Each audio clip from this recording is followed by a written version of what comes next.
Hello, we are here, Lighthouse Hall of Fame film from the European server. As promised, it's Eynsteyn, back in his T71, and this film will move him a little bit higher into first place in the T71 list. We have no artillery this game.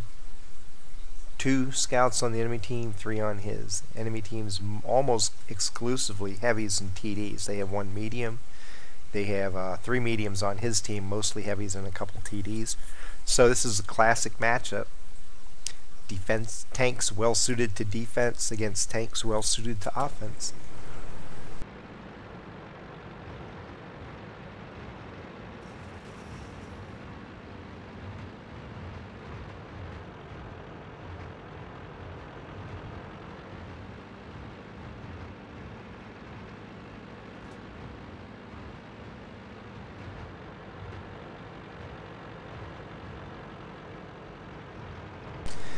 He starts off making a quick probe up into the middle of the side of the map, sees a heavy, turns around.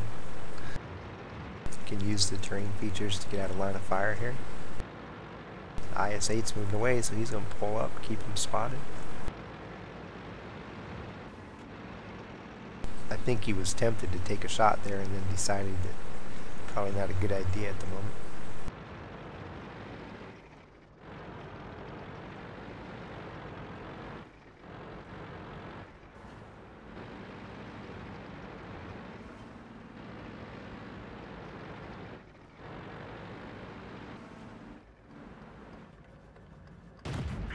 He catches the 110 trying to climb up, and looks like he got too close to the water, so he's concerned with not drowning, and that lets Eynsteyn get some shots at him.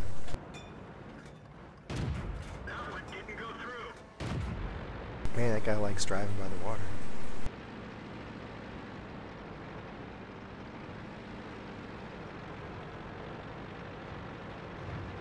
To his defense, he's trying to use that slope of the ground going down to the water to hide his tank, but what it does is when Eynsteyn's in that position, it lets Eynsteyn shoot at him, and because the TD was at such an angle laterally to Eynsteyn, he wasn't able to bring his gun to bear back on Eynsteyn, so it just gave him a little bit of free damage.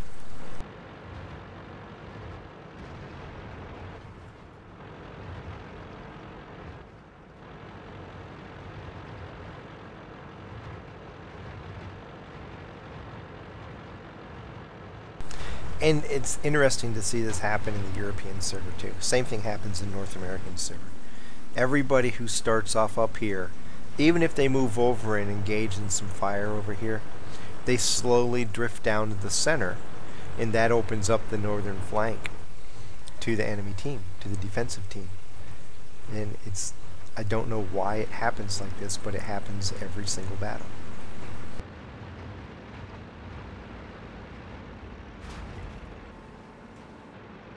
He's moving up here to hopefully a standoff distance where he can shoot at them and they won't be able to see him. Slightly over 400 meters distance. He's going to be able to shoot behind him. He's going to be able to shoot at this guy and not get spotted in return. Doesn't even have to move to reload because he's out of sight already.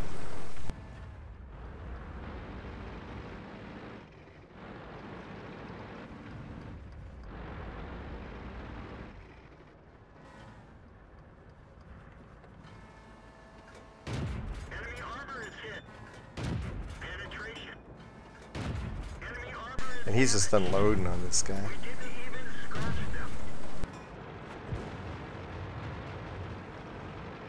So now he does have to move because he got spotted right before he fired his last round.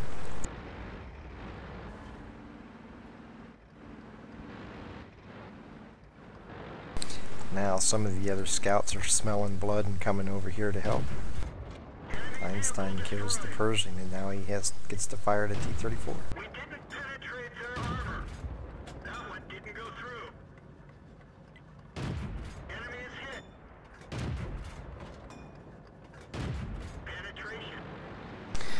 What he's doing right here is something all scouts should understand.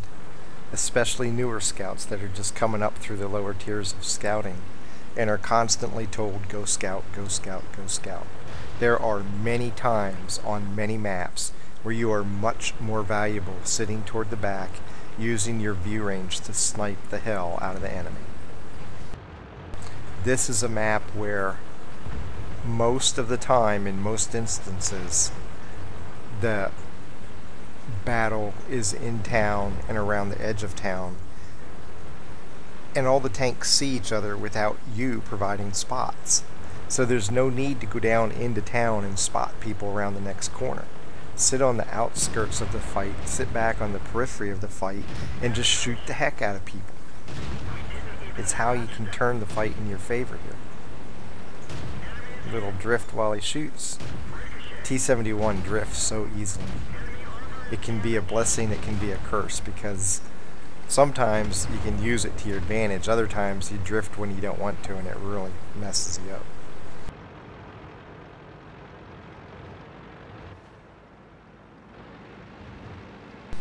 He's going after this 1390 because 1390 is not out of rounds. Now he is. He's not going to have enough to take him out though. He's going to have to fire and get out of there. He might be able to reload before the 1390. 1390 has a hell of a long reload.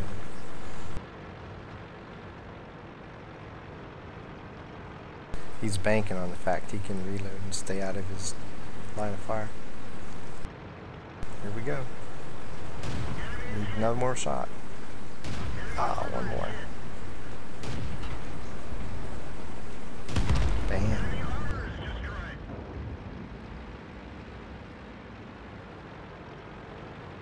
The T71 doesn't do as much damage per clip as the 1390, but it reloads almost twice as fast. Not quite. Maybe it reloads twice as fast. I'd have to check the math on that. It's pretty close.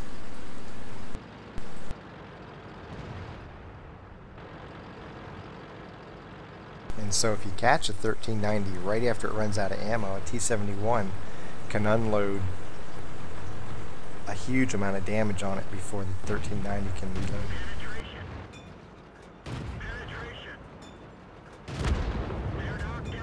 And he's just going to town here. Back to that 110 that's set up there in the beginning of the fight and hasn't moved.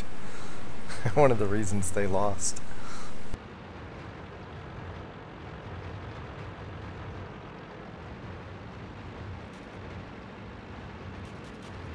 Uh-oh, not good. He can't get around him. This guy's gonna blow him up. Tried to track him.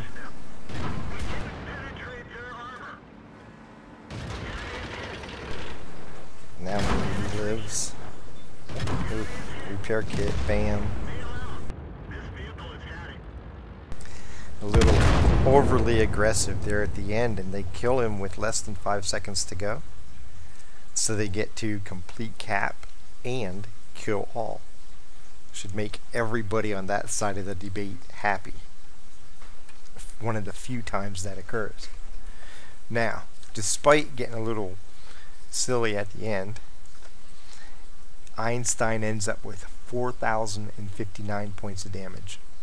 3 kills on 37 of 48 shooting. That's 77%. He got 600 spotting damage in 2 spots. Lost 12,122 credits.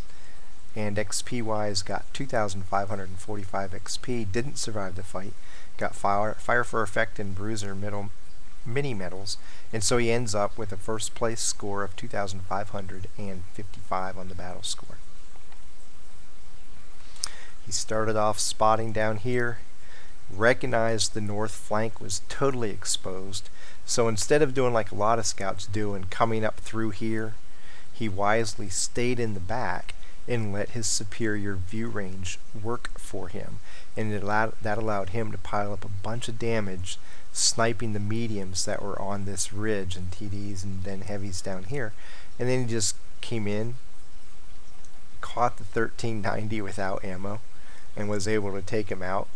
It looks like the 1390 reloaded at the end, but he just couldn't get his gun on him. And then came down, took out the RU-251, came over here on the 110, And he could have played peekaboo around the house, waited for his help to come in and assist him. With these two heavies coming in from this side, it would have been simple for him to wait till they moved in. 110 shoots this way, he pulls out, pops some in his side over this way. But he got impatient. He knows. He got a little overly aggressive, and that cost him an even better score. But exceedingly well played until the last 15 seconds. From Siegfried line, assault, offense, sniping his way into the Hall of Fame. Happy hunting.